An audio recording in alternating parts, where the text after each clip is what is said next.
You guys were back.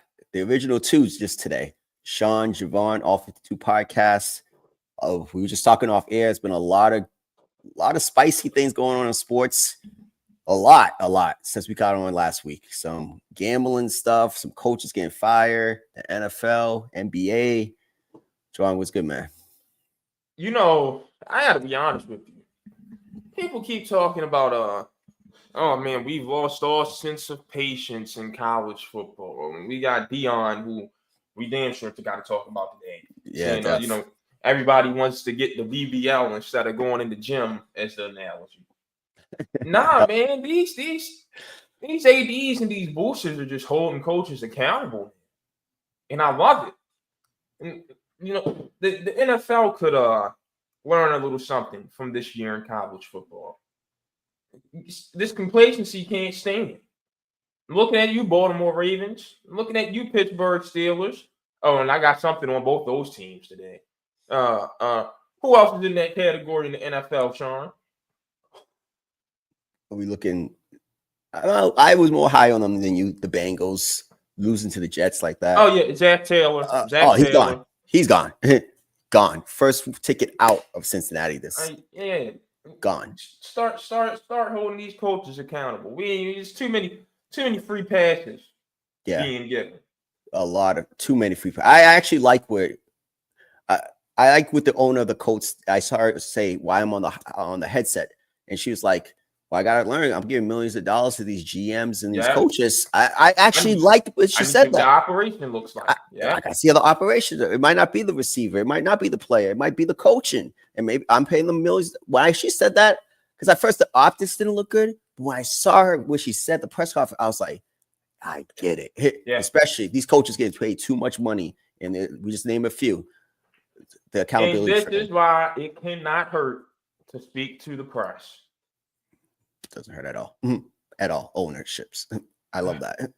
But we say all that to start out in Chavez Ravine. Well, they're actually going back to Toronto today. Sean, the Dodgers are down 3-2 in the World Series. And the Blue Jays are not afraid. LA is 0-7 all time when trailing in the World Series. I think everyone already knows the payroll situation, most expensive team in the history of professional sports. Sean, do the Dodgers have to win? Absolutely. You have the opportunity to do something that hasn't been done in 20, 30 something years. Win back-to-back championships since the New York Yankees did it. You have the best player.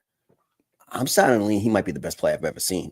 I gotta be honest. And I love Barry Bonds. Barry Bonds is the GOAT to me right now. But you have one of the top 5 players of all time, in my opinion. And you have a roster that's worth over $300 million. There's no reason you shouldn't win. But this is the beauty about baseball. You can spend as much money as you want in between those lines.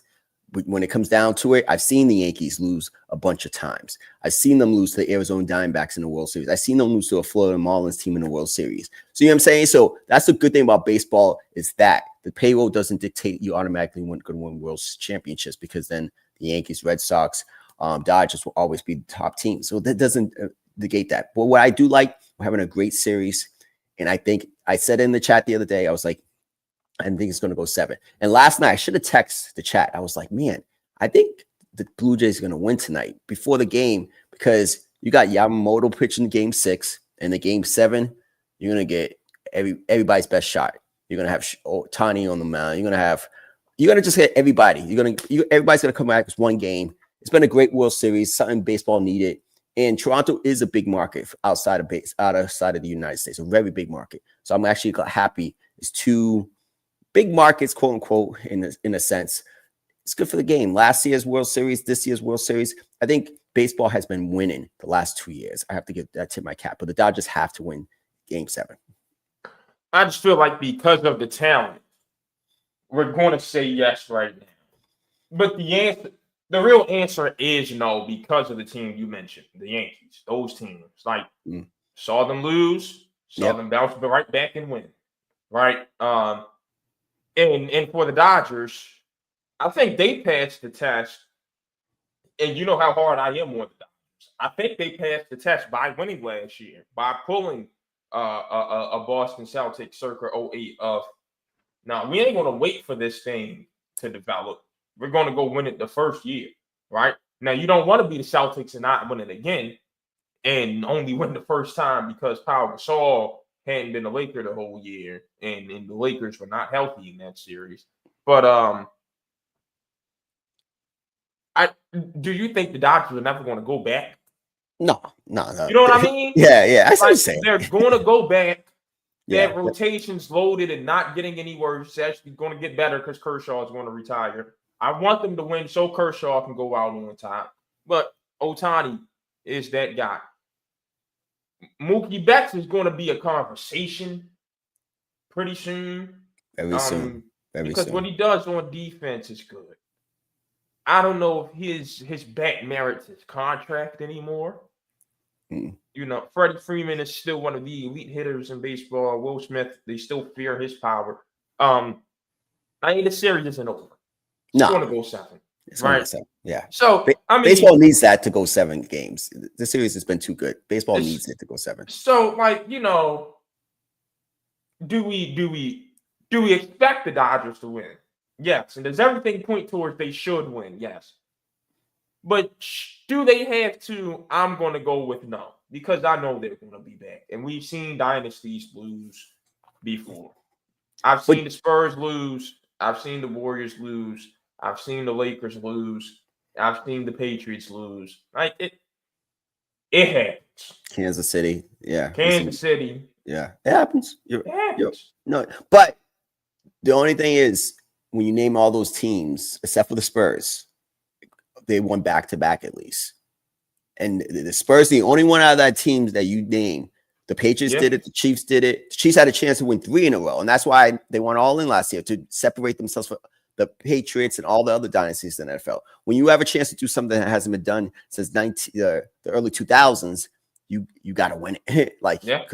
So I do see what your point is. But if you want to separate yourself, do you want to be the San Francisco Giants in the mid-2010s? Or do you want to be the Yankees? Which dynasties remember more? That Yankees dynasty from the Jeter, blah, blah, blah. So I think to separate yourself, I think you gotta win back-to-back. I love what the Spurs did. But do I put the Spurs at the same level as even the Lakers that won 3 in a row? I don't, because I think it's harder to win it back-to-back, or even 3 times in a row. I think it's really tough to do that. Yeah, I will say, outside of that 18-inning game, I like how the Blue Jays are hitting. I saw back-to-back nights, Vlad Guerrero hit home runs that he should not have hit.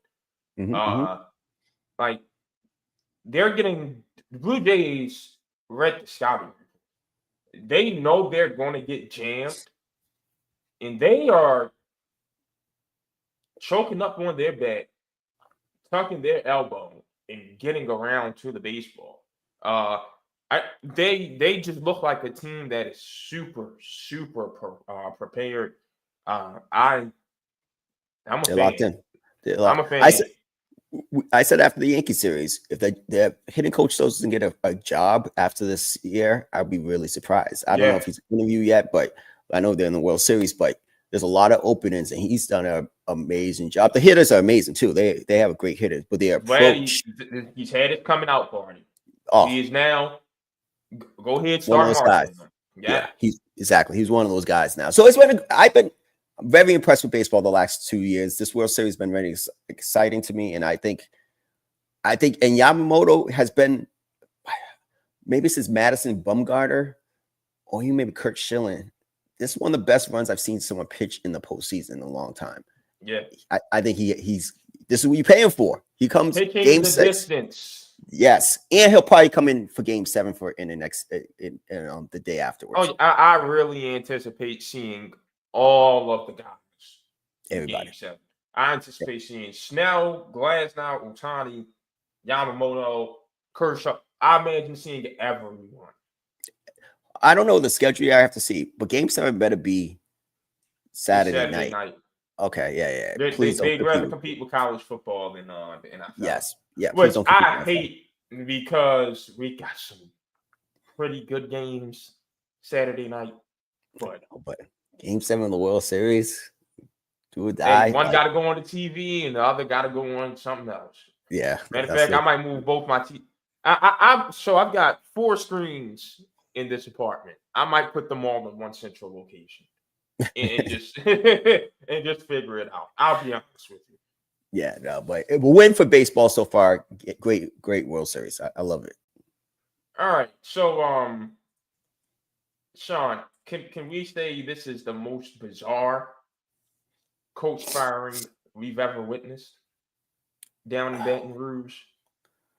Definitely. When you have your governor coming out undermining, they're having a meeting at the governor's mansion the day after the game and just trying to figure out how to get rid of that $54 million buyout. But it was due. We've been tough on Brian Kelly for the last 2 years on the show. Yeah, so let's get the folks caught up to speed. Brian Kelly was fired as the head coach of LSU football Sunday afternoon. Reports say the budgets were circling, and there's a lot of donors just looking for a reason to get him out of there.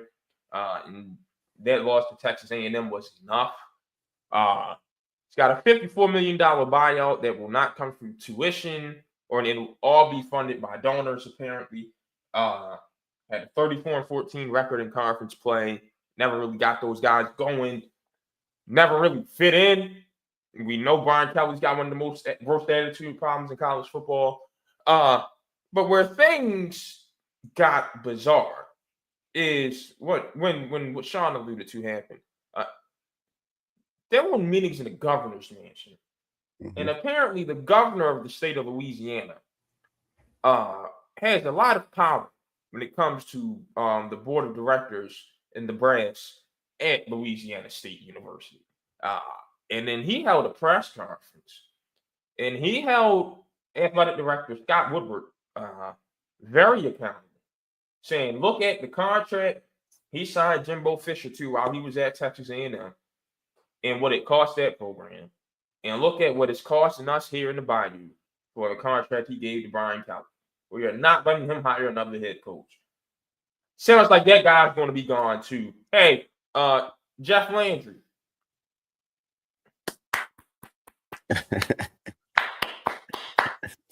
Start blaming the athletic directors. Yes. Thank you. Now, he might be a scumbag because he just was on his knees for Donald Trump for the press conference for no reason. I don't know what Trump's got to do with this. So he might be a scumbag, outside of this right here. But I'll give him his credit where it's due.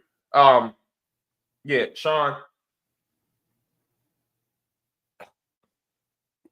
Is that the best job opening right now? Well, let's call a spade a spade. We got to. It's what Lane Kiffin determines what's the best job. He's the guy. Does he think Florida's the best job? I don't think he's a candidate. I wouldn't leave the SEC to go to Penn State or LSU. I would lean more to go into Florida, and this is the reason why. Is Florida's a hotbed. And I'm not saying Louisiana. You can recruit Louisiana. LSU's LSU, but LSU. Are they turning into like what Notre Dame used to think, that they're destined to win national championships? Like, I know Nick Saban kind of got them to that level and stuff like that, and they've won national championship at Orgeron with Les Miles. I get that, but I think the pressure there. I think if I'm Lane Kiffin, in Florida really hasn't been really relevant or good in a while. I think maybe it's Urban Meyer. I would want the Florida job. I think the Florida job is a better job. I think, again, Florida's a hotbed, but it's really up to him. What does he think? Because I think he's the top candidate for both of those jobs. And I'd rather take the Florida job just because I think LSU, the pressure, I think they're thinking, I don't know. And maybe they should think that way. But I just think I don't look at LSU like every year they're going to be national champions type of level.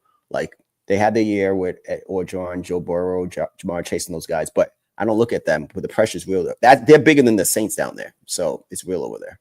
Yeah, LSU football and baseball comes before everything in the state of Louisiana. I'm glad you mentioned Lane Kiffin, because when it comes to his case, it's interesting because you're going to leave for another SEC team. and an actual SEC team, not a team that should be in the Big 12 right now, like Texas, Texas A&M, Oklahoma, Missouri, Arkansas.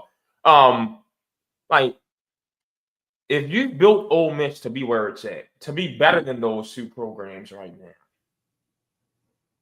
what makes them definitively a better job? Like they become good jobs because somebody built them into that. Like Steve Spurrier built Florida into a powerhouse. Urban Meyer had them built into a powerhouse. You know what I'm saying? LSU, Nick Saban built into a powerhouse. Les Miles built into a powerhouse. Ed Orgeron built into a powerhouse. You only get to that status because you've had a lineage of guys build you up. Well, you just built Ole Miss up to be better than those. If the stakeholders are ready to give you the financial resources you need to keep this up and keep building on it, what is the incentive to leave? Especially for me, when I'm talking about Lane Kiffin, like, he got the best record in big games. You finally won one, sadly, against OU, but as I texted you, OU might be phony. They lose to Tennessee this weekend, that win means nothing. And that's a team that still has to prove that it is ready for the big time. So, Lane Kiffin's the same conversation as Brian Kelly. So, I mean, if you'd have built Ole Miss up to be better than those programs, without the pressure of those programs, in my opinion, it would behoove him to stay. And I don't think LSU needs to go big name hunting, Sean. I really don't. You were right about Texas A&M. You were right about Texas A&M and yes, Mike. That's not. You don't have to go for the big fish all the time. When you've got programs like that, where you are in hot beds, you just need someone that can coach football and manage a program. Can he just bring structure to the program? And can he coach football? Especially in those where you got hotbeds. LSU is completely different because if you are a kid that plays a sport in the state of Louisiana, you are raised for your whole purpose in life to serve the Louisiana State University. They don't care if you got to go to JUCO first, Northwestern State, Nichols, Southern, Grambling, Lafayette, Monroe, Louisiana Tech, Tulane. Hell, you can even go to Southern Mississippi. As long as you end up at Louisiana State, you've done your job. That is how you are raised as an athlete in the state of Louisiana. You don't have to recruit at LSU. The school recruits itself. We got to start understanding that about a lot of these programs. Recruiting ain't the issue. These schools recruit themselves. You just need someone who can coach football and understand the area. Go get John Summerall. Look at what he has built at Tulane. That is the perfect hire. It is right in front of your face. Don't overthink it. You don't need some search committee. You don't need to make any other calls but to John Summerall. You go get John Summerall, you will look in 2 years like Texas A&M does right now with Mike Elko. It's not a hard decision. You do not need to keep going big fish hunting. Go get the simple candidate that makes the most sense. You got a guy right in your backyard in New Orleans that has built Tulane into the best it's been since it left the SEC. Go get him. This is the thing. If I'm Lane Kiffin, I do agree with you about he's built Ole Miss into whatever. They haven't got over the hump yet, but whatever. The resources in Ole Miss, Florida, and LSU all the same? Which one is going to be able to provide more NIL? I'm concerned about LSU in this aspect. They're all scrambling. How are they going to pay the $54 million to Brian Kelly? Like that gives me concern, to be honest with you. So like this is not Texas A&M when the money's just coming in. So you have to factor in the NIL deal. And like, is it easier to recruit at Florida in the state of Florida at Lane Kiffin, or is at LSU in the state of Louisiana? Ole Miss. Well, yeah, at Ole Miss, you're already fighting for recruits with LSU.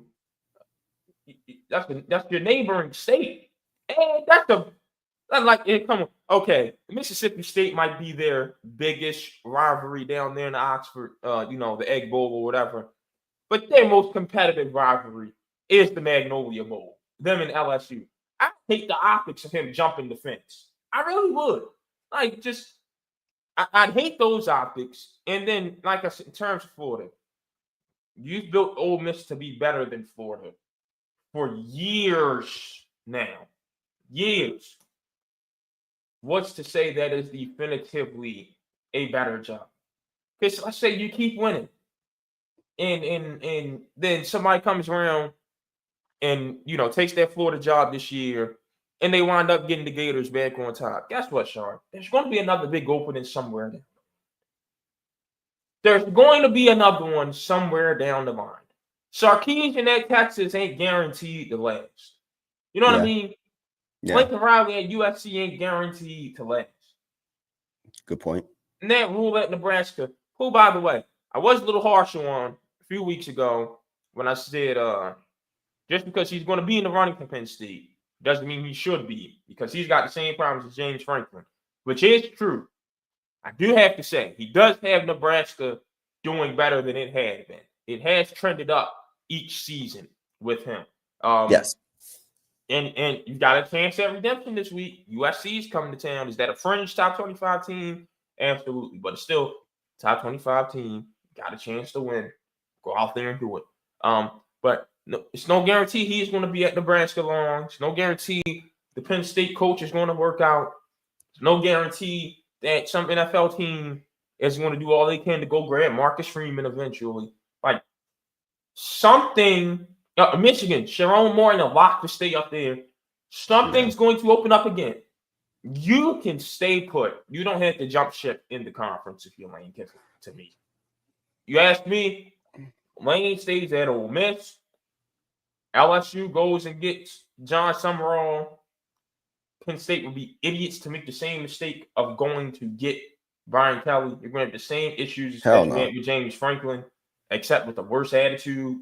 But then again, he fit Penn State perfectly in terms of personality. So who knows? And outside of that, as far as the rest of this players out, I don't really have.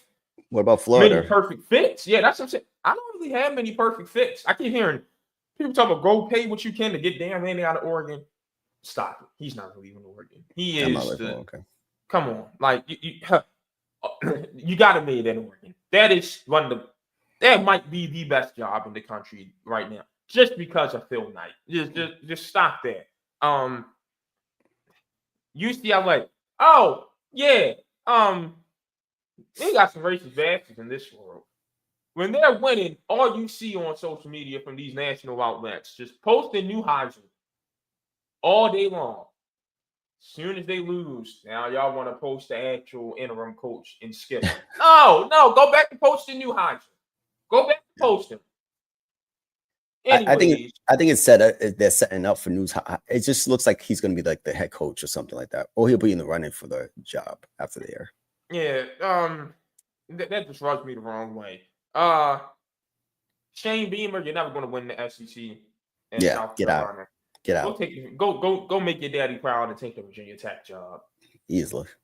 And after that, I don't have any answers for you. Like Florida, if you have Florida, you don't go after Freeman. Florida a few weeks ago, Sean. I'll be honest with you. I was on Fran Brown watch with them, but Fran's known as a recruiter, and he only had one quarterback on his roster this year. You can't be a recruiter and only have one playable quarterback. You got 6 guys in that room, and only one can play some football. It's so bad that he's about to start spinning snaps tomorrow night against Carolina. So he's not on the list. So I'm kind of out of options at Florida. You got to go get somebody. I think you're looking for somebody's assistant. I don't think there's a head coach to coach out there. Really? Florida, wow. I can't. If I'm Florida, I can't do the assistant route. I have to. You don't think the Vanderbilt coach would want to leave Vanderbilt and go to Florida? Okay, Clark Lee should be. That's a good one. Clark Lee should be in the conversation for any opening in the SEC. Absolutely. Yeah, I was wrong. Clark Lee, yes. Eli Drinkwitz, yes. Yeah. I spoke a little too hastily. Yeah, Clark Lee, Eli Drinkwitz. I'll be honest with you. I don't know if he's ready for some super mega job. Actually, he's not, but he's ready for a step up. Wake Forest head coach right now. Love what I'm seeing. And Jeff Brom at Louisville. That's another one. Yeah. Yeah. So there are some guys, but you see how these aren't just going crazy over a big name. This is actually taking your time, going to get somebody. Now, if I'm Jeff, I'm from Louisville. I played at Louisville. Now I'm coaching Louisville to be one of the best teams in the ACC. Do I want to leave? You know what I mean? Is the money worth it? No, also you got to think about the stress. The SEC, I'm not saying take the easy route in life. I'm not saying that, but you also have to factor in, hey, what lines up for me easier to contend for national championships if that's your goal.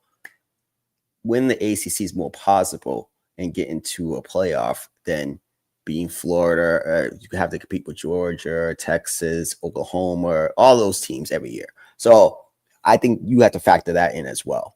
That all money is not good money, because you could leave what you set up in Louisville and you're from there, you play there just to go chase the money, unless you want a bigger challenge. And that's the key. Is like, do you want a bigger challenge or not? But I think there's a lot of good a lot of candidates out there. Because I forgot Jerry Mack, I forgot Alex Golak. Let's see. I'm trying to think. Like I would say that's why you think. I think LSU could go the Texas A&M route, because you were right last year. I think Florida can't go. They got to go big name hunting. They have to go get Lane if he wants to leave Ole Miss. Charles Huff, that's another one. Why do you think that though? Because I think, when was the last time Florida was relevant? Really relevant. Been a minute. It's been a minute, right? So, but what's been their strategy in hiring their head coaches? They haven't been big names at the time. They were at more kind of similar to guys like, I have to see you do it in the conference, right? So if you don't get this is my thing. If I haven't seen you done it in the conference, I can't make you my head coach. I can do it with the Vanderbilt coach. I could do it with the Missouri coach. They have done it in the SEC. I could do it with those guys over Lane, and I could be happy with that. But I need someone who's proven they could do it in the SEC to me. I'm not saying the only other person outside the SEC I would go is Marcus Freeman, because I think it's tough to win in Notre Dame and recruit at Notre Dame with all the academic restrictions. So that's the only one. I think you have to be able to show me you've done it before, and you could definitely win an SEC. Well, I can't hire you. That will eliminate a lot of those candidates to me. I think they got rid of Dan Mullen a little early. Like, you got you a 10-win season, winning the Peach Bowl. You got you an 11-win season, winning the Orange Bowl. He's still, the next year, that COVID-shortened year, still got you 8 wins, first place in the SEC East, got you to the Cotton Bowl, and then just had a down year the year after. That's where they messed up, getting rid of Dan Mullen, who I think should also be on the Penn State watch. UNLV 6-1 already. He's from Drexel Hill, so he's a Philly area guy. Penn State is not a Philly school, and it's not a Philly area, but at least the state of Pennsylvania, he'll be competent in recruiting. I think he should be in that conversation for Penn State. But like, Florida's issue started with letting go of Dan Mullen. They deserve everything they've gotten since then. But the thing is some of these schools think they're just entitled every year, LSU, to be in the national championship conversation. And unless it doesn't work that way. Not everybody's Kirby Smart, Nick Saban, you know what I'm saying? Like, and at some point, those wins you said with Dan Mullen, that's some good years. It's not like you were 9-5 or, you know what I'm saying? Something ridiculous, 8-win seasons, 9-win seasons. He was consistently put up there. The pressure on those schools are a lot. And sometimes I think you got to be able to take a step back and be like, all right, consistently 10 wins, 10.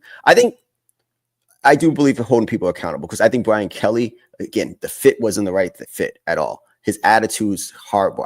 He'll get a head coach job somewhere soon. But I'd stay far away from him.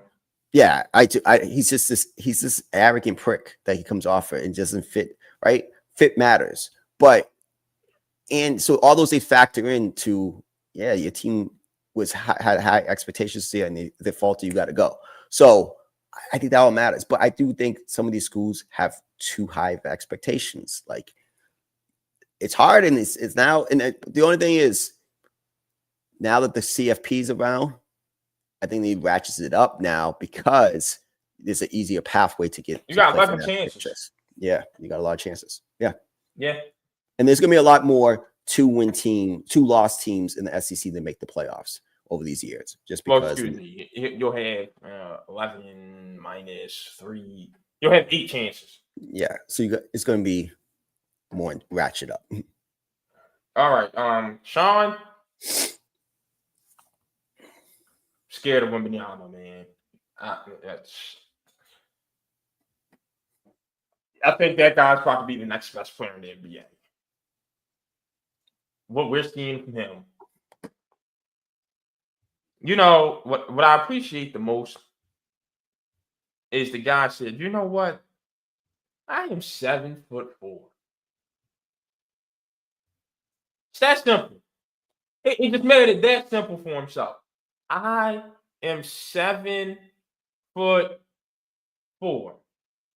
It ain't complicated. Go work with Elijah Wan, and I'm gonna be the first guy to actually understand what he teaches me. In a while. I mean, Kobe understood, Carmelo understood, Dwight didn't, LeBron didn't.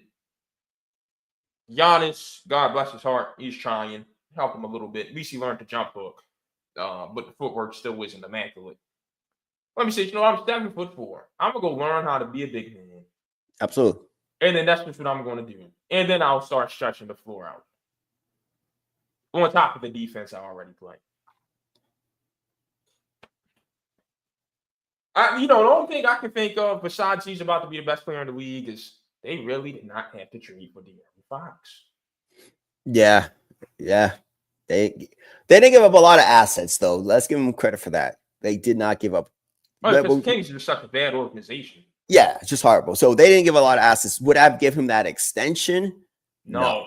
I would have waited to see how it plays out because this team with that young core. But these days you can't make a trade like that without having an extension ready. Yeah. He wouldn't. You only get traded to the team because they had an extension waiting on you. Exactly. When Giannis gets traded, whoever team he trades from he's gonna sign the extension. Yeah.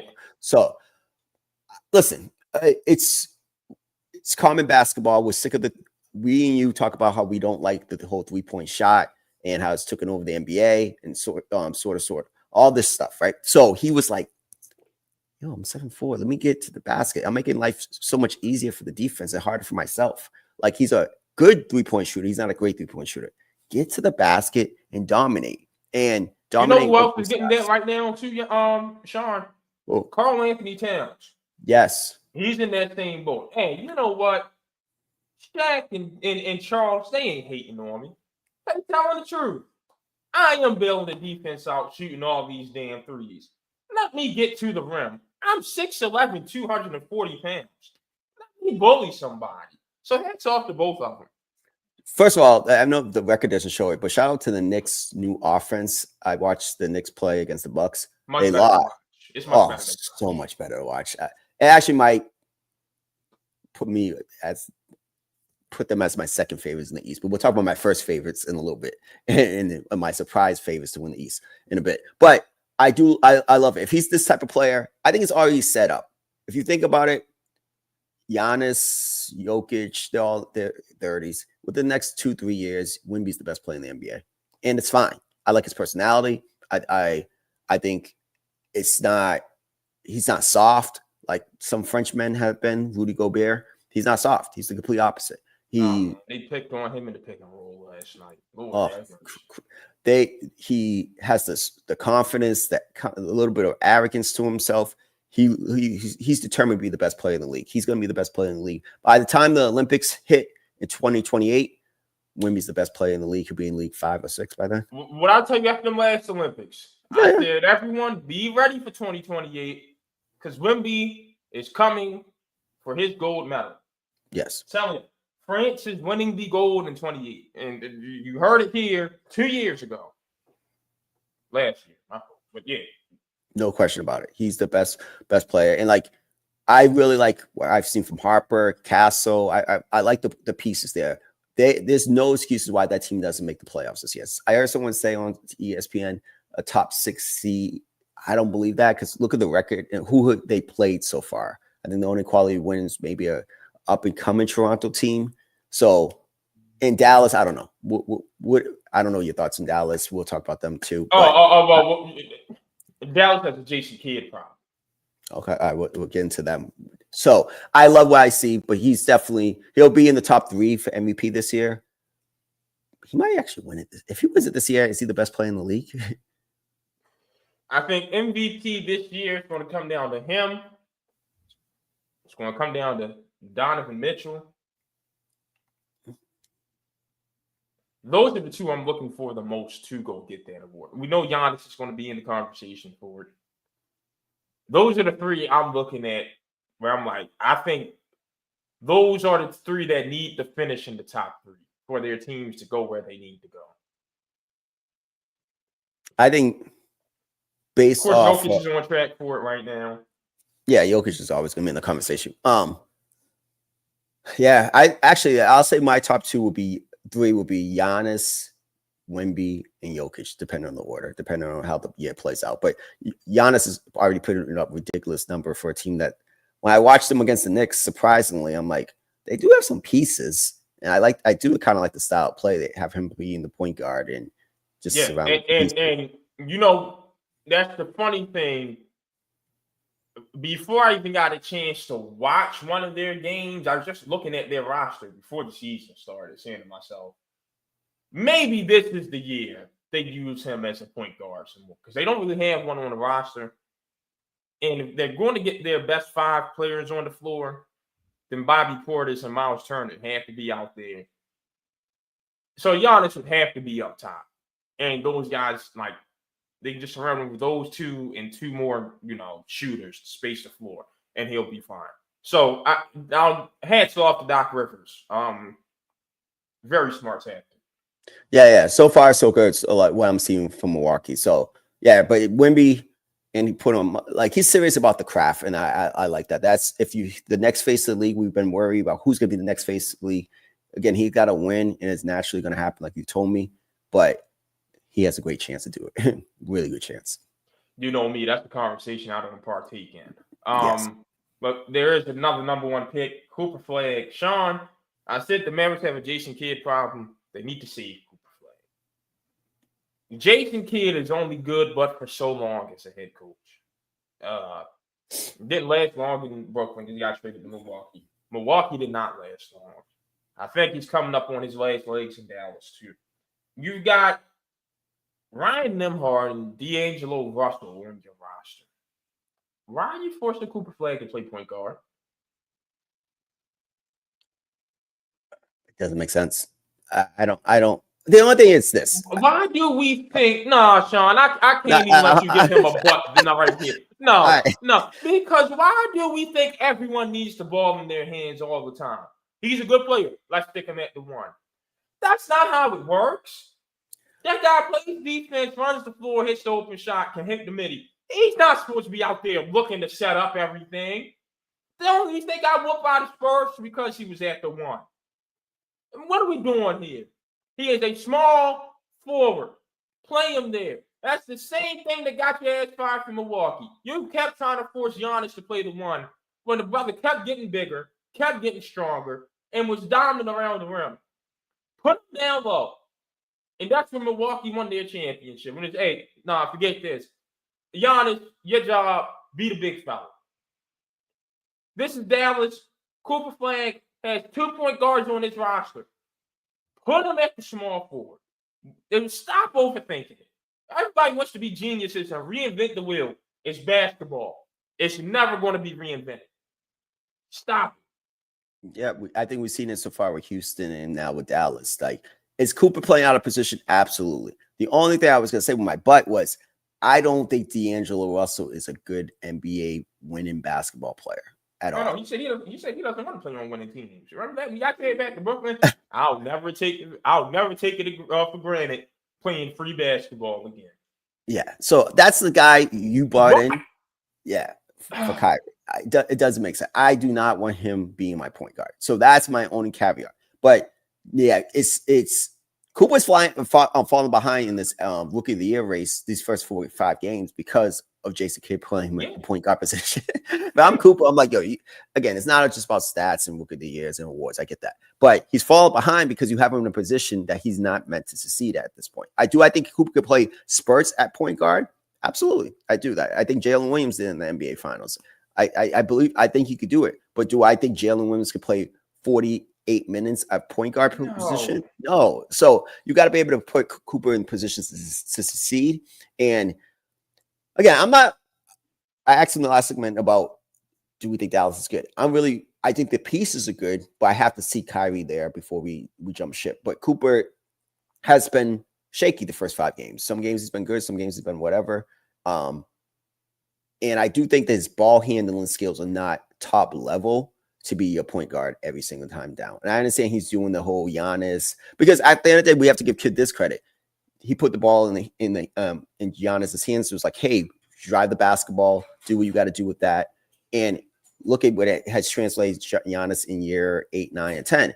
He has the basketball. That's one of his strong skill sets. He can bring the ball from the top of the key all the way to the basket. So I think it'll help Cooper down the line. Cooper Flag didn't need help with that, though. His handles, I don't think his handles are the top tier, to be honest. You're right, but like they don't need to be. He plays basketball perfectly. Those handles are going to come. It's the NBA, and you're playing with Kyrie Irving. Those handles are going to come anyway. You see what Kyrie did with the dude Williams. Yeah, I mean, that dude got some real wiggle to him now ever since Kyrie taught him his sauce. Like, it's going to happen. Tyrese Maxey, because of him playing with Harden. Yeah, like it's going to happen naturally. Good point. Leave it alone. Great point. He learned. We just want to put everybody at the one. We want to put James Harden at the one. We want to put Luka at the one. We want to put Cade Cunningham at the one. Stop. Those guys could play one. They're good. No, stop this. The Heat didn't put D Wade at the one.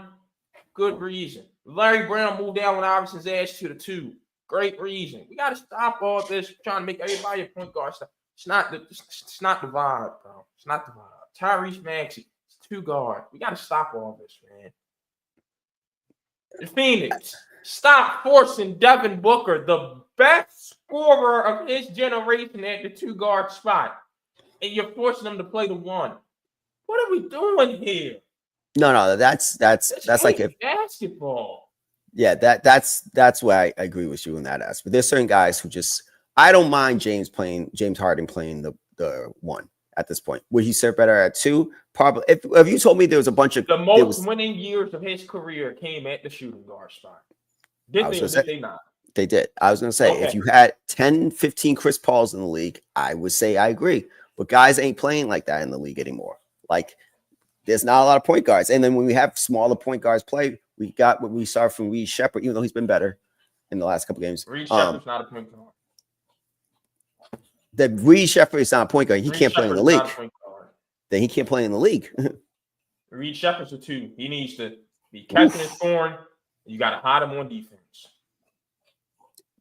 Listen, this hide on defense. Or he has to guard the 1 guard. But at the same time, he can't defend anybody. He can't defend point guards, shooting guards. He can't defend anybody. That's for him. If I'm Ime Udoka, I'm sitting Reed Shepherd down and say, study Peyton Pritchard. Peyton Pritchard is not a liability on defense. Yeah. He's not a liability on defense at all. I watched through the spot, active hands, the culture, like sit and watch that guy, observe everything, how he plays defense. That's what you need to be. Exactly. That's the only way he's going to survive in the NBA, or he's going to be a bit player. That's it. Simple. All right, what we got next, Sean? All right, so trouble for the Minnesota Vikings. So the Vikings, geez, they already have surpassed their 2024 total loss, having Carson Wentz playing quarterback, JJ McCarthy out. He's coming back this time around. So I think he's coming back this week. What's your thoughts on the Vikings and their troubles so far this year? Meanwhile, my Seattle Seahawks are one of the best teams in the NFC. You know, you always want to just put your faith in these new quarterbacks. We swear every year there's a better draft class coming in, and boom, boom, boom. When you found something, you don't want to stick. Now look at you. You should have just kept Sam Darnold. JJ McCarthy was never that guy, and he's not going to be that guy when he returns. Carson Wentz, it's only so long he can play good football for you. You saw how that went for you. We just got to stop with this talking ourselves in the quarterback stuff. Did you not finish very high in a very talented NFC North last year, Sean? They did. Is that not good enough for like? Is that not a sign that maybe you should build off of this and you should keep letting McCarthy develop? What are we doing? They deserve this, man. I ain't got nothing else to say. So I will have to say this. I'm looking at the numbers right now. Sam Darnold's quarterback rating for the year, 109.2, 12 touchdowns, 4 interceptions, 1,700 yards. All right, I'm going to be real. Would I have paid Sam Darnold that money that Seattle gave him? No. But Seattle also did, it was a team-friendly contract. So actually, when I looked in the details, I was like, oh, that's actually basically like a one-year deal. Yeah, I would have probably gave him that if I was Minnesota. And the JJ set for 1 year, for extra year. But the thing is, I think when Minnesota, first of all, Kevin O'Connell has been raved about being this quarterback guru and things of that nature. So they believe in him just as much as they believe in JJ McCarthy. And at some points when Carson Wentz was playing, Carson Wentz even looked good. So my thing is, you got JJ McCarthy. You had him with I think it was the 9th pick of that draft. You took him, and you're like, hey, you're going to be the quarterback of the future. Again, hindsight's 2020. But I'll be real. If I was the GM and I was the coach and the owner, I would have let Sam Darnold go as well and gone with JJ McCarthy because I believe in the program we have. Again, does it look crazy right now? Yes, because Sam Darnold looks like he's the second coming of Baker Mayfield right now. And he looks like, hey, he finally found his footing, which takes time. It takes time in the NFL sometimes, is development and right coaching, right system, and belief in yourself. I have nothing to say. I would have been wrong too. I would have been the same way. I cannot fault the Vikings for doing what they did because I would have done the exact same thing. I don't know if you would have, but I wouldn't have paid Sam Darnold. Sean, you heard me all year long. McCarthy ain't the guy. And Sam Darnold did great all last season except for one playoff game. It was his 2 first games. playoff game in his career. No, he was horrible in the last game against the Lions, the must-win game, and then he was horrible in the playoffs. So that's 2 playoff games. I'll say that. Yeah. First 2 of his career came in the same season. You want to remind me of Lamar Jackson was his first year in the playoffs? Horrible. Or what Josh Allen was his first year in the playoffs? Good point. Great point. You know what I'm saying? Justin Herbert. Oh, have we forgotten Justin Herbert? Yeah. Yeah. Okay. Good point. CJ Stroud, okay, they beat Flacco, and then what do you do against Baltimore? You know, like so you're telling me you didn't think that was a flash in the pan that one season in Minnesota with the weapons he had? I thought he did more than enough to say you can't get rid of him after 1 year. We need a producer that can dig through the archives while we're talking on this. Yeah, exactly. To go find the clips. Yeah, because I'm telling you, I really don't think they were supposed. I did not think they were supposed to move on from Sam Darnold. And I thought for Seattle, the way they built their team, I said if they got a good offensive coordinator, this ain't bad for them until they can find a long-term guy. But if he winds up being your long-term guy, whoop-de-doo. Yeah, he's definitely the long-term guy there. I think he found a home. And also, shout out to Sam Darnold because he probably wanted to go back to, but they probably lowballed him. So he was like, I'd rather go to a team. He's the clear number 1 over there. There's no young guy in the backup position who might take his job. They believe in him. Yeah, exactly. Yeah, come on. Yeah, come on. They clearly believe in this guy. Clearly believe in him. And he's making me look like a fool. I got to give him credit. Shout out to him. I'm never going to knock people who actually we threw into the trash and they rose and they've done amazing. He's done amazing. Shout out to what he's done in Seattle. I can't lie. All right. So I had to miss last week's pod. Yes, you Just the did. nature of the business. Yes. And I heard through the grapevine that I received the ultimate betrayal on this podcast. One that I never thought would happen. My good brother Sean Bryson believes the Sixers, who haven't made an Eastern Conference Final since 2001, can make it to the NBA Final. Yeah. Wow. Yeah.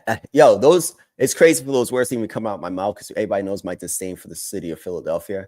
But let me backstep. So when we were going to do the show, I was sitting, I'm like, man, who do I think is going to win the Eastern Conference? Because I know the popular picks are the Cavaliers and it's the Knicks. And then we were high on the Hawks. And we high on the Hawks. But the thing is, I thought about the Cavaliers and the Knicks, and this is my concern about those two teams. I do not like how small their point guard positions are come postseason time.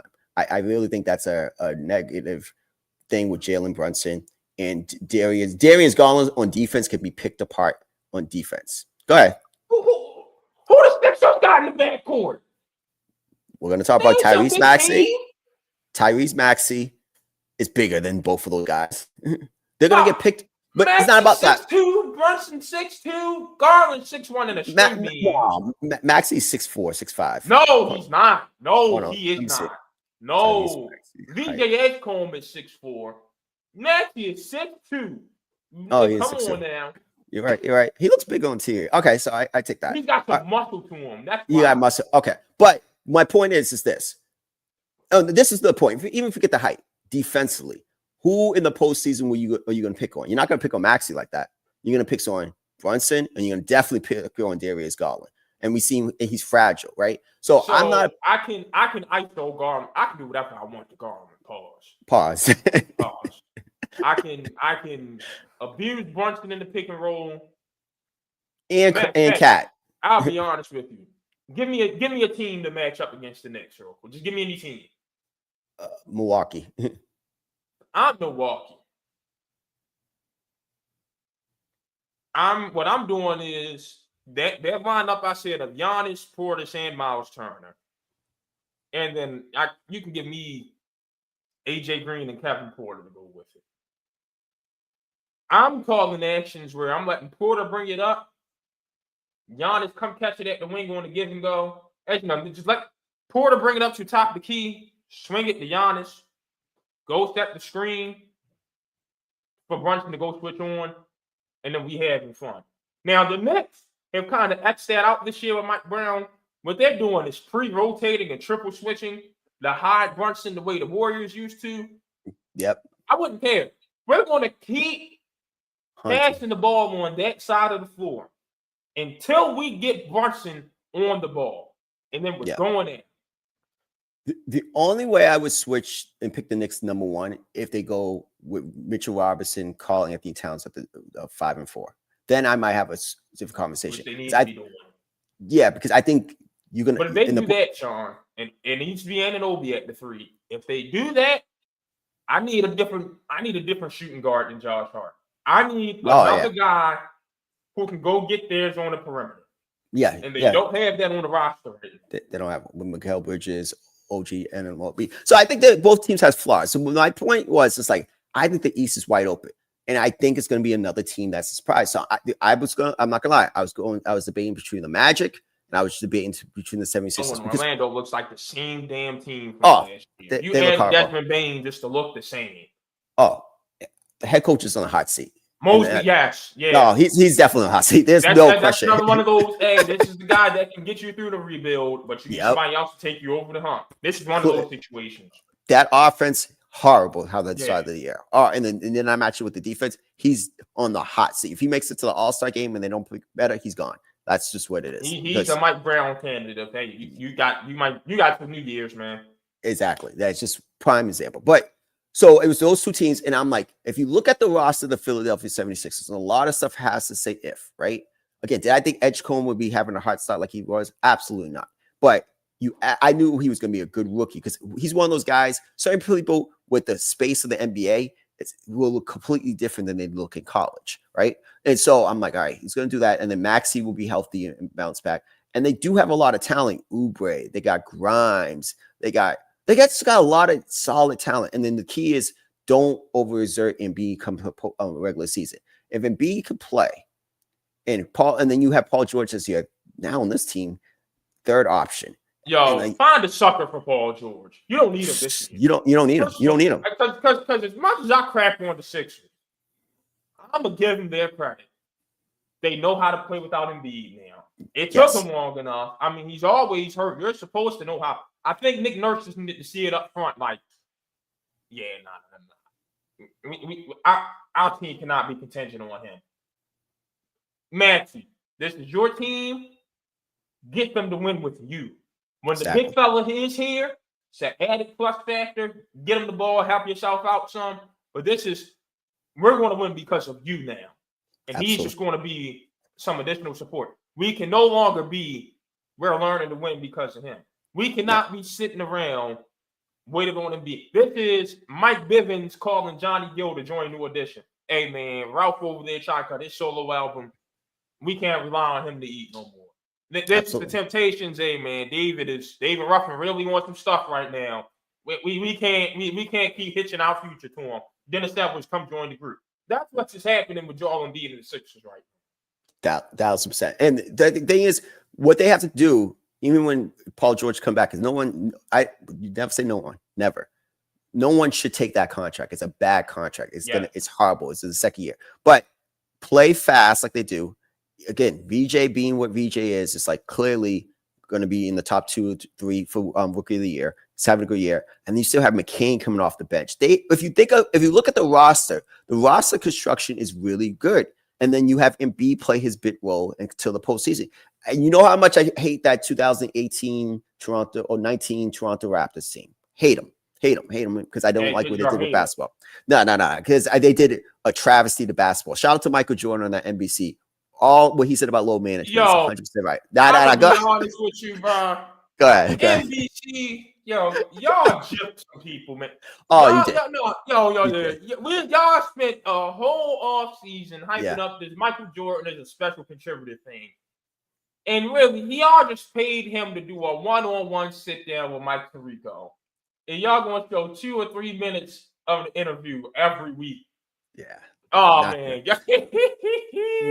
Yeah, that's corny. I can't lie. You should at least I think that in the LeBron Hennessy decision too, the 2 corniest things I've seen this year. Like maybe I'm just thinking short-sighted. I'm thinking we're going to get Wayne Gretzky on TNT. Yeah. Type stuff where it's like, hey, big weeks, it's going to be Michael time. Like opening night, we're going to get Michael.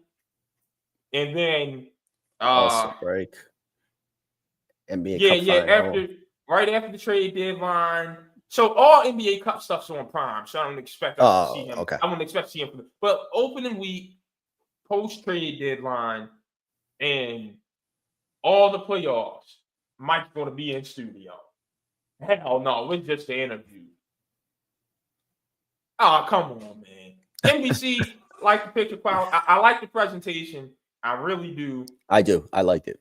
Amazon, I think they've got a decent thing going on.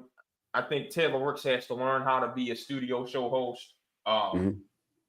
We got to stop overspicing both of them, though. Like there are some gripes. Like NBC, number one. Why we got 3 wings on the studio show? T-Mac, Vince Carter, and Carmelo Anthony. I want some different perspective. Can I get a guard in there somewhere? Can I get a big fella? I got 3 wings who never won a championship. Ooh. On my studio show. Damn. It's a little crazy to me. Just a little crazy. You don't like the chemistry? I love all 3 of them. I love the chemistry. Melo and T-Mac together are going to be great, and Vince Carter can fit in with any crew. Yes, that's fine. Amazing. Yeah. They're going to be good. I'm just saying, if I'm starting from scratch, that wouldn't have been my formula. That's number 1. Number 2, we want to keep trying to act like everything is. We just want to be contrarian in this world for some reason to think that makes us smarter. No, it doesn't. There is still nothing wrong with inside the NBA. Because guess what, Sean? Both weeks, I've made sure I tune into the pregame show. Actually, no. The last 2 weeks, my Wednesday has been make sure my ESPN is on at 5:30 to watch Around the Horn, leading into inside the tip-off show. Yep. Watch whatever I can of the games because baseball has been on. And then last night, ESPN had a Thursday night too. So football, baseball, and Thursday and their game. Bounce back between the game. All those go off. Catch the fourth quarter of the West Coast game. And then stay up to 1 o'clock to watch inside the NBA. And guess what? They're still great. Let's just stop. It's been amazing. Let's They just fall off. Yeah. Let's stop. Okay. Yeah. The issue with ESPN, y'all want to do all this. All right. Next week is the first week that we don't have inside. Yeah, go deal with Kendrick Perkins. All of y'all deserve this. Y'all deserve this. Y'all want to do all this trying to be different, and inside ain't this and inside ain't that. Yeah, okay. Yeah. Now we got to listen to Kendrick Perkins, who thinks he is the reason for Ja Morant's success. Getting promoted. Come on, man. Yeah. And I'm glad Charles Barkley took a shot at him last night. I don't know how many people caught it. I did. I did see that. So they were showing a still shot of the Magic and the Suns playing, and Shaq was dunking, and Mark West made a business decision not to jump with him, and then Chuck was right next to him, and then Chuck was like, "Hey Shaq, we the only reason you got big down there in Orlando." I said, "No, he didn't." Just say, "Hey Perk, you wanted to go at them all these years. Now guess what? They're on your network going at you, and there ain't nothing you can do about it." Yeah, nah. This stuff like this is how I know there is a God up above, man. Oh my goodness. Nah, it's been it's still been it's TNT. Yeah, the inside guys are still the guys. And again, the Amazon, I saw it from beginning with Blake and Dirk. Y'all got Steve Nash. Yeah. You know that y'all know I don't feel about Steve. Steve Nash and 3 power forwards next to him. What are we doing? Yeah, and I'm it's just I don't know. It's been early, but I do like I love that theme song though. the NBC. The Amazon one is good. I like the new energy. I can't lie, and I really do like for some reason NBA on NBC again brings me. It feels like it makes should it feel be like a big game. I just have a problem with coast to coast. We're going to start on Tuesdays. We're going to do 8 o'clock on NBC. Yeah. And then 11 o'clock is going to be on Peacock. Or if you're on the West Coast, then it's 5 o'clock on Peacock and 8 o'clock on NBC. Give me my double headers. I get it. It's network television. It is, yeah. Late night TV. Yeah, come on. Yeah. Jimmy Fallon. Jimmy Fallon, he got to his airtime, I guess. Yeah, he's got to get his airtime. All right, so real quick about my sister. So I do think that if they low manage Embiid the right way, and he deserves low management because over his knees, not that 1 year Kawhi does. I do think they'll be in the position with the talent they have, and you're not expecting PG to be the second best option anymore. Not even he could be the third on your team at some nights. You will be in position, and the postseason is wide open. We see what the Pacers did last year. I stand firm on that pick. That's going to be the 76. And again, I picked this before the season starts. I'm not saying this after the 4-0 start. I just thought about it. I'm like, I just think it's going to be different over there. And I do like Nick Nurse as a coach. That team gets to the Eastern Conference. They win the East, and they go and they play OKC in the NBA Finals. I don't know about that one, man. I'm not as high on Cleveland right now because I only see 4 starters on that team.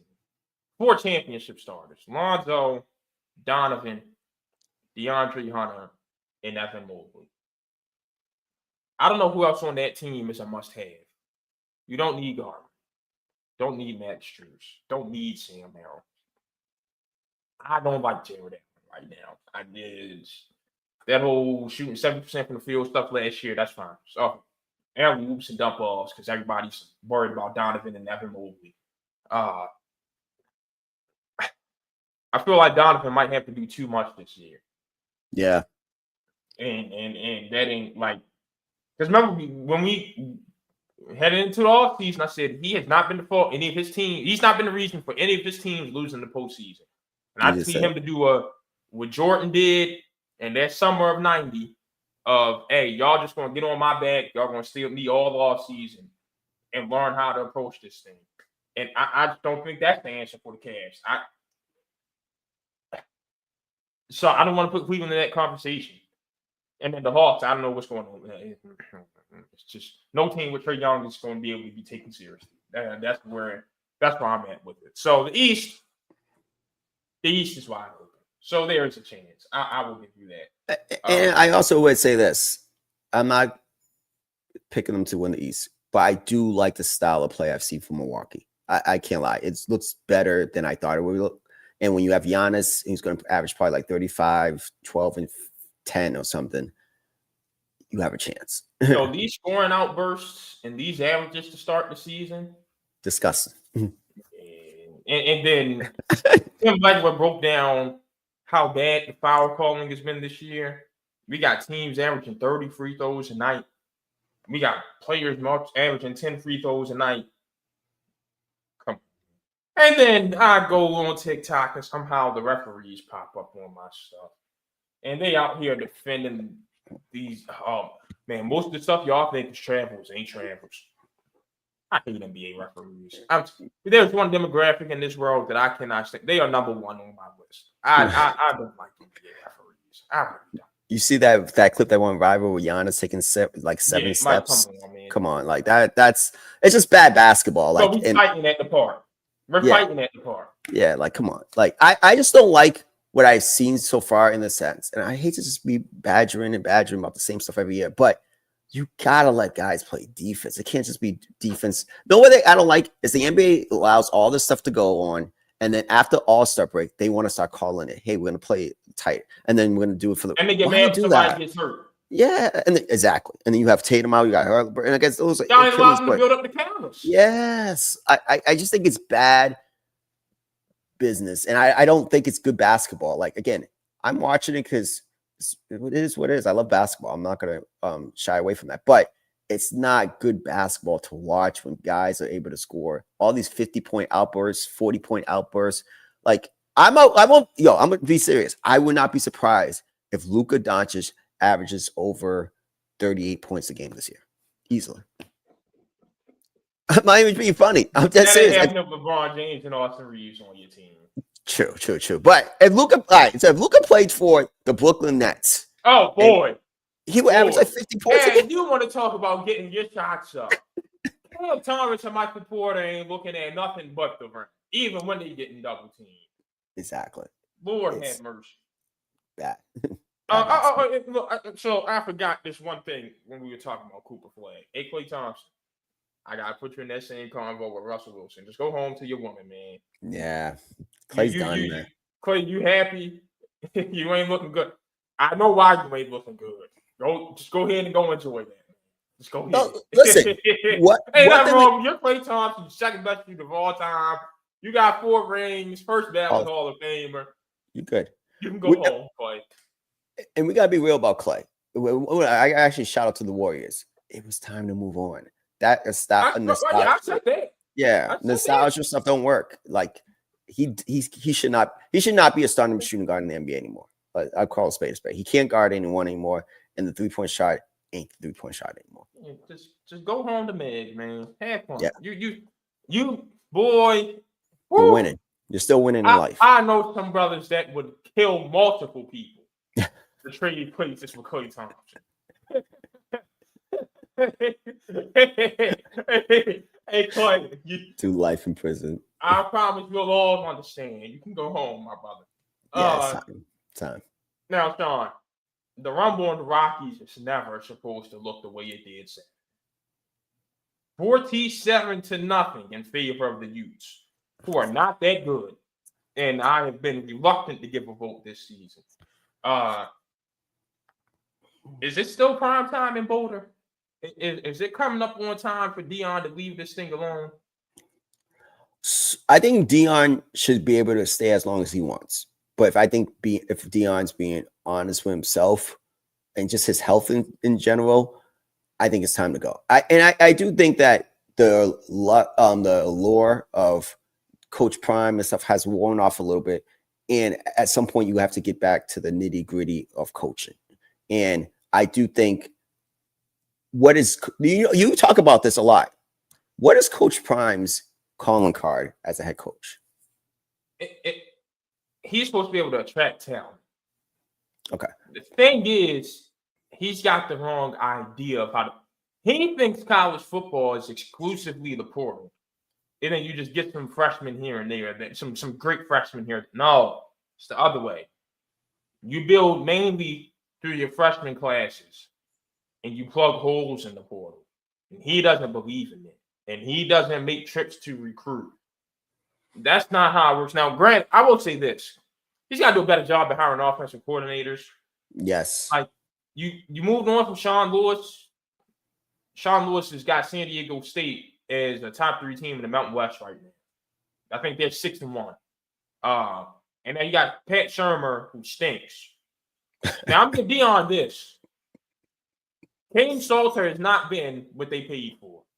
No, it seems like Liberty was his brand of football. Big 12 ball is just too much for him.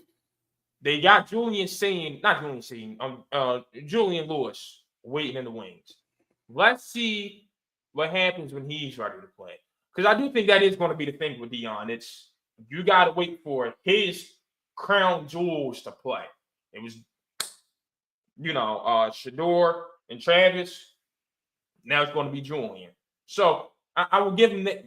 Wait to see what Julian looks like, and then see what the pieces they put around him the year after that. But he's got to change his understanding of the way college football works, and clock management, and his staff. The way he does, he's just got to learn how coaching in the Power 4 works. You need a good staff. You need to recruit, and all this stuff you talked about the portal. You have to pay to retain your talent too, because you can't tell me they aren't missing Dylan Edwards in Colorado. Mm-hmm. Mm-hmm. Yeah. So I think this thing is just he's got to change. He has to actually learn the sport. All right. But I will say health-wise, right? If your thing is blood clots, being in Colorado ain't going to help you. No. That elevation is actually harming you.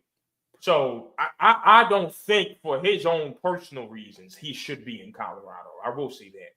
No, that makes sense. But I also think I agree with you 100% on the staff. Hiring guys who played in the NFL and stuff like that is cool.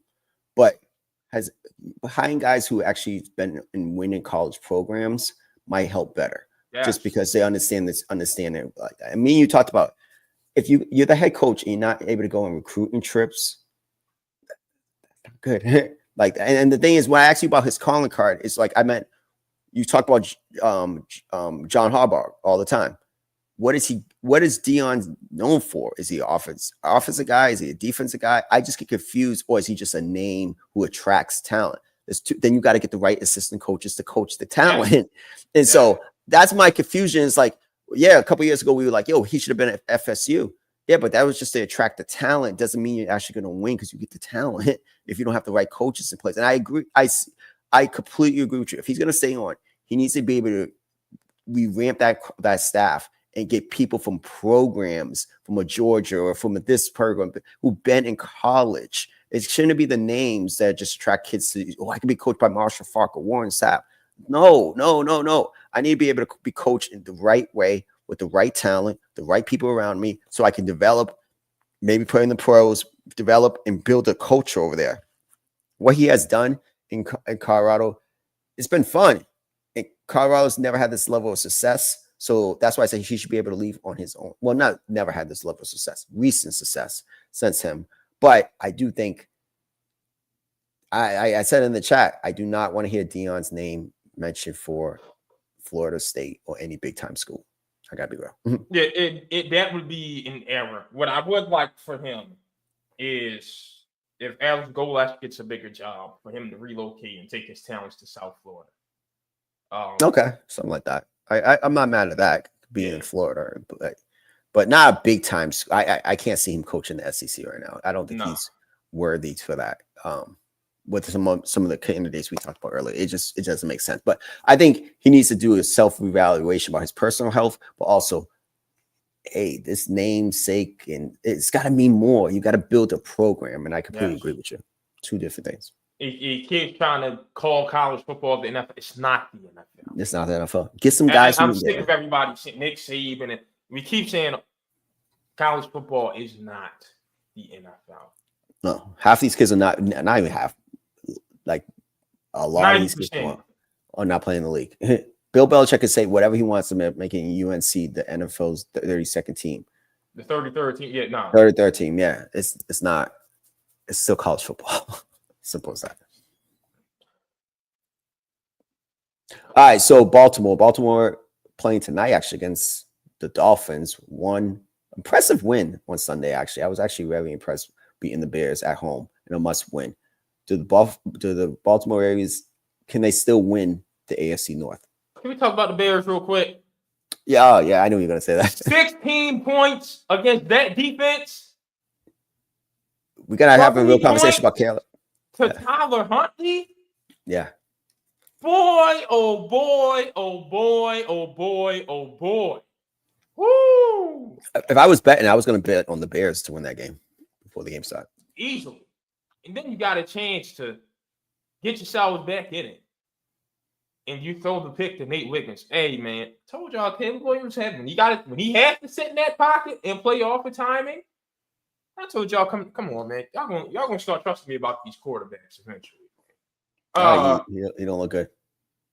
Anyways, They're winning in spite of him. He's played up and down football, and just I'm very surprised that they went into Baltimore and kind of shit the bed like that. but yeah, that's rough. Anyways, the Ravens actually can still win the North. Now, I said they were going to start off slow before the season started. You just said that. I just didn't think this slow. However, Burrow got hurt like clockwork. Damn. Cleveland is still Cleveland. Damn. And the Steelers just don't want to win the division. And they've got a tough schedule ahead. And Baltimore, outside of its division games, is mostly smooth sailing. That defense is healthy. And they love bye weeks in Baltimore for some reason. That normally gets them right. That's what it looked like against Chicago. Lamar Jackson told them to take all the games out the locker room. We ain't about to keep having Marlon Humphrey being a jokester around here. I'm going to go out on a limb and say they're going to do it. Oh, hell. I'm going to be honest with you. I think 9-8 can win the AFC North this year. That gives Lamar, so you're telling Lamar Jackson he just has to go 7-3. He does that in his sleep. Nah, I got to look at the schedule. Hold on. So that's a win tonight. They're 2 games back of the Steelers right now, by the way, Sean. So you got to keep that in mind. You're 2 games back of Pittsburgh, and you haven't played Pittsburgh yet. They'll win the division. I'm not questioning them to win the division because I don't like that Pittsburgh defense at all. But Ravens win tonight. They beat the Vikings next week in Minnesota. They beat Cleveland, so that'll put them at 6-5. They face the Jets 7-5. They beat the Bengals 8-5. Beat the Bengals twice because they got the Bengals twice coming up. Well, it'll be. I'm just looking at the schedule in order right now. So that'd be 8-5. Then the Steelers come in to them. That's 9-5. Then they go to Cincinnati. Is Burrow coming back this year or not? No, I don't think so. 10-5. And even when he does, he can't beat Baltimore for some reason. They have to lose somewhere. So they'll face the Patriots in Baltimore. I don't think that's the loss. I think their loss comes from splitting with Pittsburgh. And they got Steelers at the last, but they also go to Lambeau. So they might Michael Parsons might feast on them. So 2 losses. So 2 losses. Yeah, that's 10-7. That's 10-7. And then that wins the division easily. And I hate it because you know what that's going to mean. Harbaugh is going to come back for another year. And the cycle's going to continue. But that's 10-7. They'll win the division. They'll end up being their 4th seed. And so in the second round, they have to go to probably Kansas City. And lose. Yeah, and they'll lose. Or Denver, but I don't think Denver wins that division. I think Kansas City wins it. But so the issue is going to be you kind of have a blessing in disguise because you're going to be the hottest team going into the playoffs. Or one of the hottest teams. Your best football is going to be yet to come. And you're going to win your first round game because that's what you do. But you still have not been. You still haven't won 2 playoff games. You still haven't won 2 games in the same postseason since you went to the Super Bowl in 2012. So, damn. Yeah. Oh Yeah. yeah, because when they went to the AFC Championship against the Chiefs, they were the number 1 seed, so they Yeah. only had one game. Yeah. Yeah. Wow. Damn. That's a crazy statement to And say. you're going to wind up playing one of those teams that you just can't get by on the road. Yeah, 10-7. So Yeah, it's the way. It's the way for them to go 10-7, but that's exactly what's going to happen. I wouldn't be surprised if they went out. I can't lie. Except if they went out, I think we're having a different conversation than them going to the postseason. No, we're not. No, we're not. No, we're not. I won't. I won't. I won't. Come on. Come on. No. No. No. No. Yo, this is a travesty, by the way, by the NFL. Why is the schedule so easy in the second half like that for that team? That's crazy.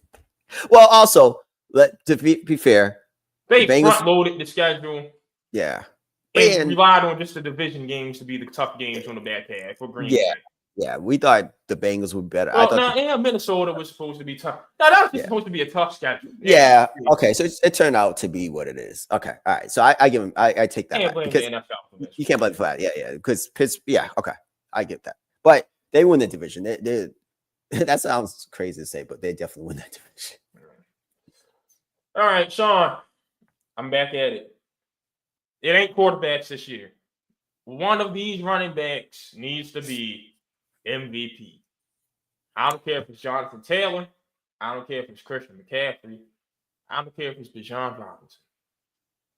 One of these running backs needs to be MVP this season.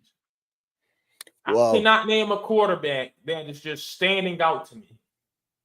And they've had a stranglehold on their award for too long. I've seen Cooper Kupp get robbed of MVP. Justin Jefferson been in the conversation. I've seen TJ Watt get robbed of an MVP. Jonathan Taylor's already been robbed of an MVP. Saquon has been in the conversation. Derrick Henry's been in the conversation. It's time for one of these running backs to get it. So you'll be surprised because I'm the quarterback guy. I agree 1,000% with you. I think Mahomes will naturally be in the conversation and probably win it because of the media bias. And but my thing is, I don't negate the fact how horrible he was the first 3 games of the season now that he has all his weapons. But he's going to accumulate a lot of numbers. They're going to 90% chance they're going to be the number 1 seed out in the AFC. I think that gets him in that conversation. He'll win it. But Jonathan Taylor, if the Colts win 12 to 13 games with Daniel Jones as the quarterback, and Daniel Jones having a Pro Bowl year, he should be a Pro Bowler, right?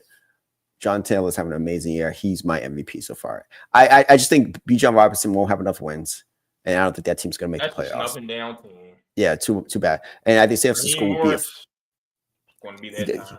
Yeah, I'm done. I'm off Raheem. Yeah, I'm done with Raheem Morris. I gotta be honest. He got to go.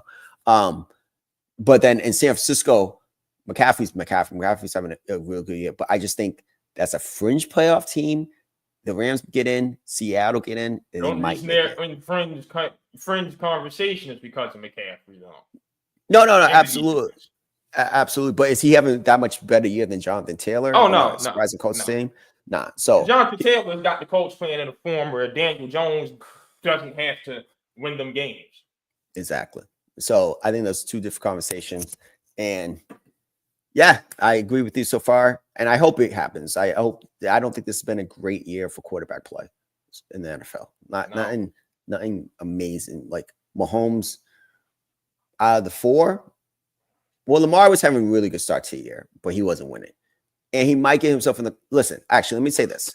Lamar Jackson is the one quarterback with a chance. If his comeback sparks the run that we think it's going to, you might have to give it to him just to make up for last year. I don't think about makeup, but I know that's your opinion. But I do think if he has because he had a great year, start to year numbers wise, his team to win. But they have to run the table. They have to finish 12-5, and he puts up the same numbers, then he'll be my MVP. But no, actually, let me rephrase this.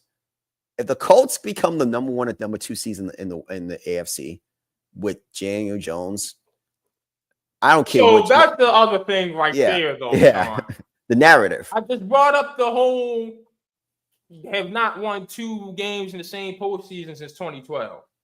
They finish as 4 seed and they have to go to Indy. That might change. And that might be the confidence boost that they need to get over the hump. So you know what, Sean? You were right. We might be having a different conversation this January. Absolutely. Okay, I've got 2. It's either stink so bad that we get Ruben Bain or play so good that I'm rooting for Jonathan Taylor to bring the Colts to the number 1 seed. Okay. I think that might be what the Ravens need. They need to show themselves that they can win 2 games before getting to Mahomes or Allen. And if they do it, that's probably Sean, you are a genius. That's the key to the Ravens fixing their issues. They need to be a wild card team. Well, they need to be a team that plays wild card weekend. Yep. And they need that second round to be against somebody not named Mahomes or Allen. There you go. Sean, they would. If I had when they come to the postseason, even the Colts are number 1. I'm probably gonna pick the Ravens as the 4th seed. I'm not gonna lie, to beat them, and then that means automatically they're in the AFC Championship game again against Mahomes or Allen, and then that's just what the league. Even though the league wants Mahomes and Allen to be in the AFC Championship game, but and you got to think the Ravens' 2 Super Bowl trips, their AFC Championship games, have been on the road. Yeah, when they went to Vegas to beat Rich Gannon in there, and then they went to New England back-to-back years. Listen, this is hope for you guys. If you guys run the table, no team's gonna be harder coming into the postseason and confident. So, and then they get a favorable matchup with the Colts. Again, I'm not disrespecting the Colts. It's just I gotta see you do it, and I don't know if I've seen them as that type of team yet. But good year for them, and it'll be a building block year for them. But then you go 1. The only thing I would say about I think sneakily, the Patriots are much better than people are thinking, right? And so that would probably be the 4-5 matchup with the Ravens. Not saying the Patriots key. I think they've got no weapons. They've got no weapons to beat you with.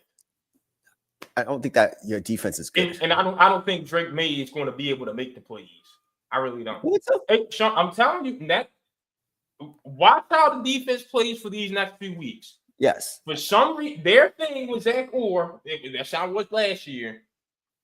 Their bye week is when they get stuff together and they keep building on it. I wouldn't be shocked if it happens again. I'm not banking on it because I want the guy gone. And quiet as kept, I'm starting to think DNPs and Chuck Pagano are starting to have more and more to do with the defense. Saw how Hamilton get moved, played 61% of his snaps at linebacker on Sunday. Oh, wow. I don't think that's Zach Orr's doing by himself.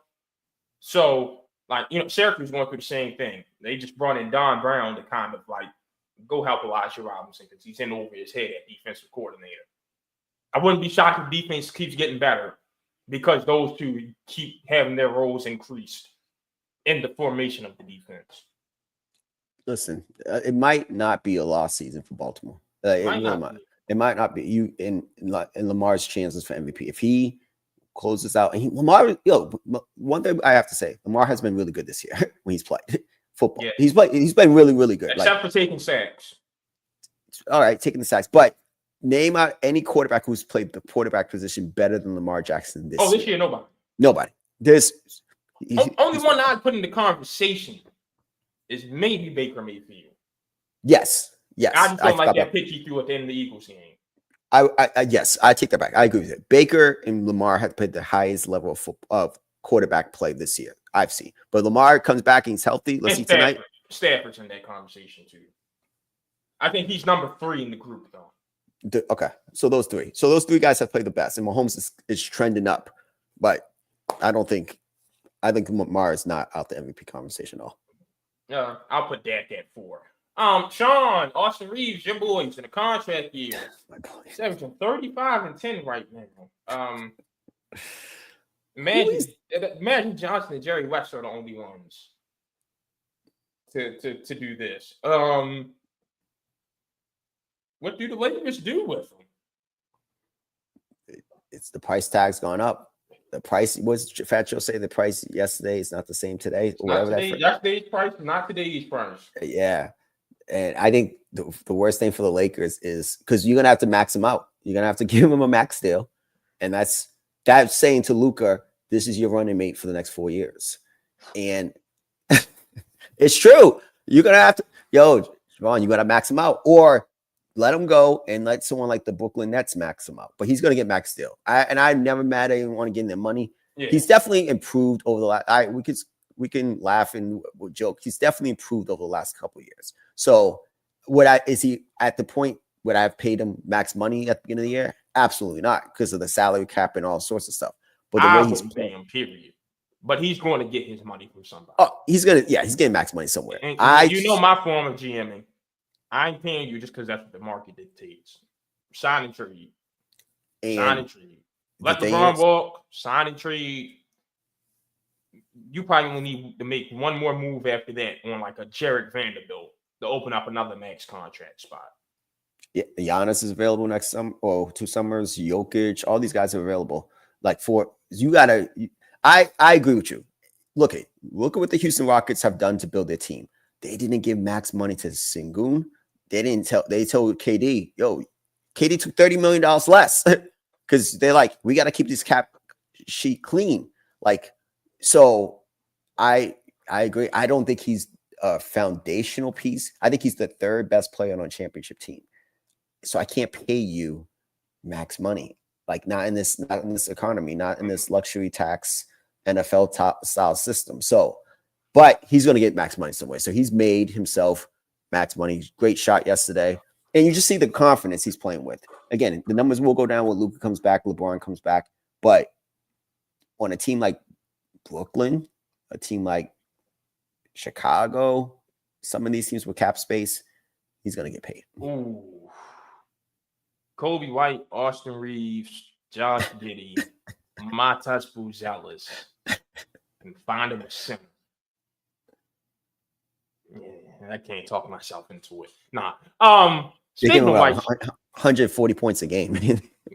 Speaking of White shooting guards, no Tyler Hero, no problem for the Heat. Norman Powell came in, giving them the same buckets with better defense. Listen, Pat didn't extend them. They didn't extend them. There's not a more telling sign in this new NBA. Trae Young, Tyler Hero, they could have got extensions and they didn't give them an extension. Yeah. And so that should tell you something. I'm Miami. I like Tyler Hero, but again, Darius Garland's, Tyler Hero, Trae Young's, in this NBA, the spread, you can't play them consistently and win a championship. You can't do it. So, Tyler, you ain't getting the max from me. You're not getting the max, and you're gonna have to take some. You're gonna have to do a KD hit for the state of Miami. That's why. That's just how it works. All right, Sean. New skippers for the Giants and Orioles. The Giants, first team ever to hire a coach straight from college with no major league experience, took Tony Vitello, from Tennessee. And Orioles taking Craig Albanese from Cleveland. I like both moves. For the Giants, you need some innovation. Love them. For the Orioles, you need somebody that's going to maximize your youth and develop them and make them some good hitters. And Albanese will do that. I love both these moves. Can't complain about either of the moves. The moves are, I loved what the Giants did. I'm not a big fan, especially in sports, of staying the status quo.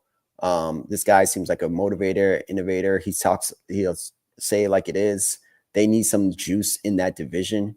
And for you guys, tough AFC. American League East. American League East, AL East. Best division in baseball. Yeah, so you gotta go get someone. So yeah, I think and you guys underachieved last year, so maybe this brings a spark. But I love both of the moves. I can't lie.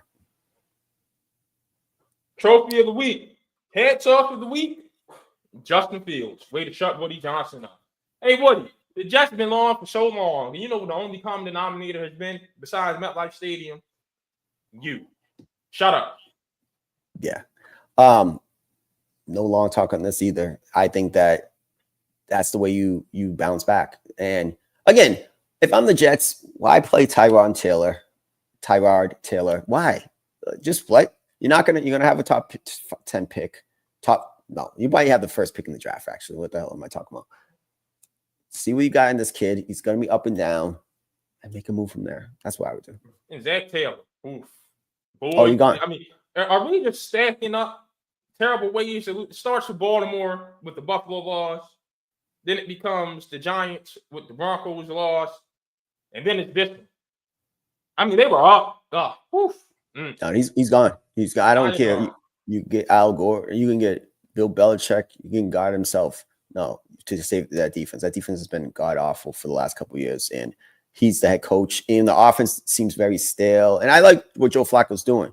But the goal is stay alive till Joe Burrow comes back. They lose 2 more games. Done. Yeah. All right. Quickly on the bets. Tulane. Yep. 5.5 at UTSA. Carolina plus money at Syracuse. Temple plus money against East Carolina. Virginia against Cal. Colts, Niners, Jags, Chiefs, Seahawks, Cowboys. Sean, 10 seconds. Make it up. I'm taking Baltimore tonight. That's by double digits. Simple. 7.5. Fellas, Simple as that. everybody, we out of here. Oh, yeah.